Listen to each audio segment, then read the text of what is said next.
वृंदावन के निकट एक गांव में भगवान श्री कृष्ण के एक दयालु भक्त थे जिनका नाम था राम सिंह।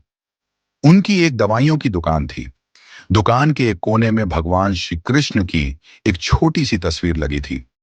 राम सिंह रोज सुबह दुकान खोलने के बाद साफ सफाई करके हाथ धोकर भगवान की तस्वीर को प्रेम और श्रद्धा से साफ करते और धूप दीप दिखाते थे। राम सिंह का एक पुत्र था, राकेश। राकेश अपनी पढ़ाई पूरी करने के बाद पिता के साथ दुकान पर बैठने लगा। वह एक पढ़ा लिखा, आधुनिक सोच वाला युवक था। अपने पिता की रोज की पूजा पाठ की प्रक्रिया को देखकर वह अक्सर कहता, पिताजी, भगवान वगैरह कुछ नहीं होते, ये सब मन का वहम है। शास्त्र कहते हैं कि सूर्य अपने रथ पर ब्रह्मांड का चक्कर लगाता है, जबकि विज्ञान ने सिद्ध कर दिया है कि पृथ्वी सूर्य का चक्कर लगाती है।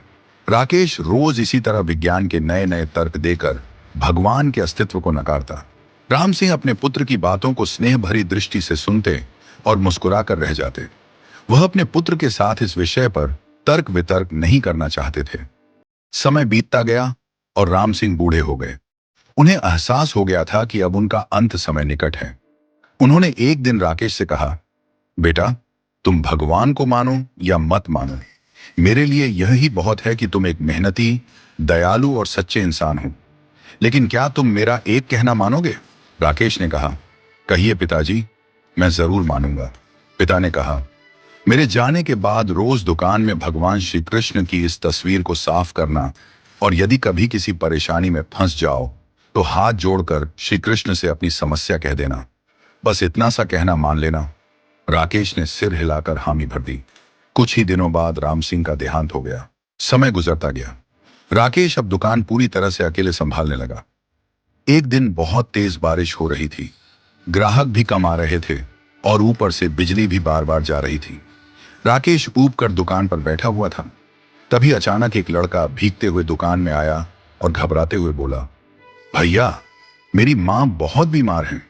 डॉक्टर ने कहा है कि अगर 4 चम्मच यह दवाई तुरंत पिला दी जाए तो ही उनकी जान बच सकती है। क्या आपके पास यह दवाई है? लड़के के चेहरे पर राहत की चमक आ गई। लेन देन के बाद वह जल्दी से दवाई लेकर चला गया। थोड़ी देर बाद जब राकेश ने काउंटर पर निगाह डाली तो उसके पैरों तले जमीन खिसक गई। उसकी नजर वहां रखी एक शीशी पर पड़ी। ये वही चूहे मारने की दवा थी जो एक ग्राहक वापस करके गया था। बिजली न होने के कारण राकेश ने वह शीशी काउंटर पर ही रख दी थी और अंधेरे में गलती से उसी शीशी को दवाई समझकर उस लड़के को दे दी। राकेश का दिल जोर जोर से धड़कने लगा। उसके मुंह से अनायास ही निकल पड़ा, हे भगवान, ये क्या कर दिया मैंने? वह लड़का अपनी मां को जहर पिला देगा। ये तो अनर्थ हो गया। तभी उसे अपने पिता की कही हुई बात याद आई।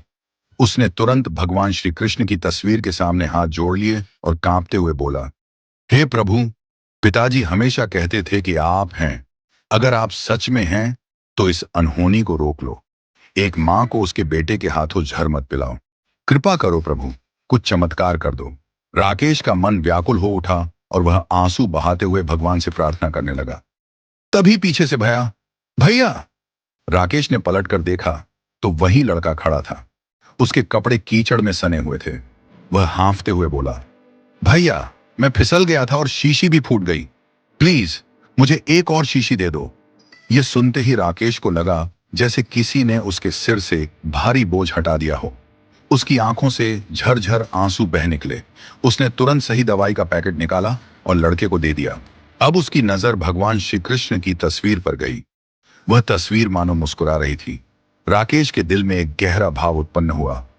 कोई है जो सृष्टि चला रहा है, जिसे कोई शिव कहता है, कोई विष्णु, कोई ईश्वर और कोई परमात्मा। प्रेम और भक्ति से भरी प्रार्थना कभी अनसुनी नहीं जाती।